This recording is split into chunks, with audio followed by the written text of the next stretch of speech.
Hi all. இன்னைக்கு குயிக்காக ஒரு கோல்டுக்கான ஒரு ஹோம் ரெமெடி சொல்கிறேன். ஒரு கிளாஸ் தண்ணி நல்லா கொதிக்க வச்சுக்கோங்க.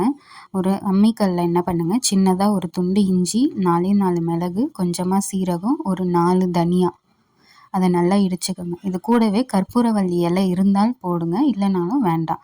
அண்ட் வெத்தலை எல்லாருக்கிட்டையுமே கண்டிப்பாக இருக்கும். ஒரு பாதி வெத்தலை மட்டும் கொஞ்சம் நல்லா கிழிச்சிட்டு அந்த அம்மிலேயே நல்லா இடிச்சிட்டு அந்த தண்ணியில் போட்டு கொதிக்க வைங்க. ஒரு கிளாஸ் தண்ணி ஒரு ஆஃப் கிளாஸ் தண்ணியாக மாறணும். அது வரைக்கும் நல்லா கொதித்து அந்த தண்ணி நல்லா கலர் சேஞ்ச் ஆகட்டும். இது வேணும்னா இது கூட நீங்கள் சர்க்கரையோ இல்லை கொஞ்சமாக சால்ட்டோ நீங்கள் ஆட் பண்ணிக்கலாம். ட்ரை பண்ணி பாருங்கள். நல்லா இருந்ததுன்னா மறக்காமல் சப்ஸ்கிரைப் பண்ணுங்கள். பாய்.